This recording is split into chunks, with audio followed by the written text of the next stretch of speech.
দর্শক এই মুহূর্তে জানিয়ে রাখি 22,000 লোক, আমি প্রতিদিন প্রশ্ন করি, আজ 22,000 লোক এই পোল বা যে ভোটিং হয় সেই ভোটিংয়ে অংশগ্রহণ করছেন লাইভে।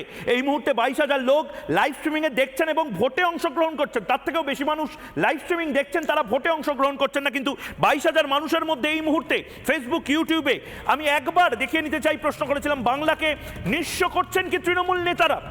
এই মুহূর্তে 96% মানুষ বলছেন ফেসবুকে হ্যাঁ নিঃস্ব করে দিচ্ছে বাংলাকে তৃণমূল কংগ্রেস, এবং 4% মানুষ বলছেন না নিঃস্ব করছে না। নিশ্চয়ই কোনো কারণ থাকবে। ইউটিউবে আবার এই মুহূর্তে ইউটিউবে সেই একই প্রশ্ন করা হয়েছিল। ইউটিউবে 96%, 96% মানুষ বলছেন হ্যাঁ নিঃস্ব করছে, 4% মানুষ বলছেন না নিঃস্ব করছে না। বাংলার মানুষ এই মুহূর্তে এবং তার পাশাপাশি টুইটারেও আপনারা এই মুহূর্তে পোলিং করছেন। টুইটারে 92% মানুষ যারা দেখছেন, ক্লিপগুলো পাচ্ছেন, তারা পোল অংশগ্রহণ করেছেন। 92% মানুষ বলছেন হ্যাঁ এবং 8% মানুষ বলছেন না। আমি প্রত্যেকের কাছে এবার এক এক করে যাবো, 30 সেকেন্ড করে প্রত্যেককে দেবো, কেউ কারোর উপর কথা বলবেন না। শঙ্কুদেব পণ্ডা, একদম স্ট্রেট কোয়েশ্চেন, এটা যদি আপনাকেও করি, বাংলার তো টাকার অভাব নেই মনে হচ্ছে, পার্থ অপার বাড়িতে টাকা, এই 20,000 10,000 কোটির টাকা, তাহলে নিঃস্ব তৃণমূল কংগ্রেস করছে, এটা কি বলা যায়? দেখুন, আমি প্রথমেই বলবো যে তৃণমূল কংগ্রেস বাংলাকে শুধু নিঃস্ব করছে এমনটা নয়, তৃণমূল কংগ্রেস বাংলাকে বিপদগ্রস্ত করে দিয়েছে। আপনারা টাকা দেখছেন, কিন্তু আপনারা চিরকাল মনে রাখবেন বেআইনি পথে উপার্জিত টাকা সবসময় অপরাধের ক্ষেত্রে সহজ রিসোর্সেস হিসেবে তৈরি হয়। এই যে বিপুল পরিমাণ টাকা বাইরে গেছে, আমাদের দৃঢ় বিশ্বাস পাক অধিগৃহীত কাশ্মীরের থেকেও বাংলার বহু অঞ্চল খারাপ জায়গায় চলে গেছে। কালকে এত বড় ঘটনা ঘটবার পর আজকে প্রায় 24 ঘন্টা গড়াতে চললো, এখনো পর্যন্ত স্টেট অ্যাডমিনিস্ট্রেশন যারা এই কাণ্ড ঘটিয়েছে তাদের গ্রেপ্তার করতে পারেনি।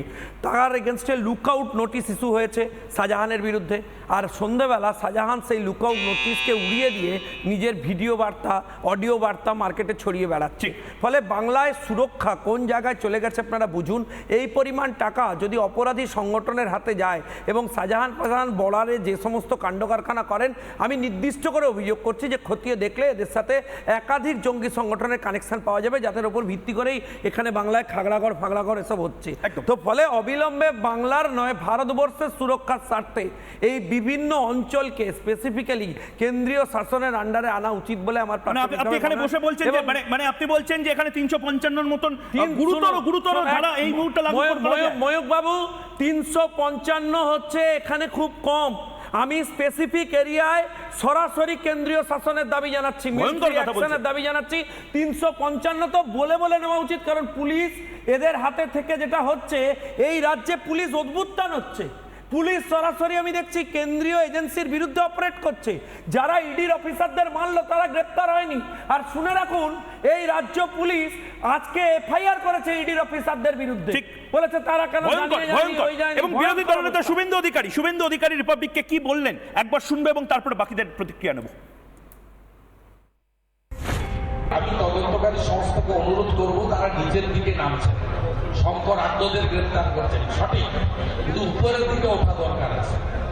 যে আইএস অফিসাররা এর সঙ্গে যুক্ত, পারভেজ আহমেদ সিদ্দিকী সহ যে আইএস অফিসাররা যুক্ত, হরিকৃষ্ণ দ্বিবেদী সহ, এবং মুখ্যমন্ত্রী এবং তার ভাইপো, এই দিকেও এই তদন্তের গতিটা নিয়ে যাওয়া দরকার আছে। নিচের দিকে হচ্ছে ঠিক আছে, উপরের দিকেও চোরেদের গায়ে হাত পড়া দরকার আছে।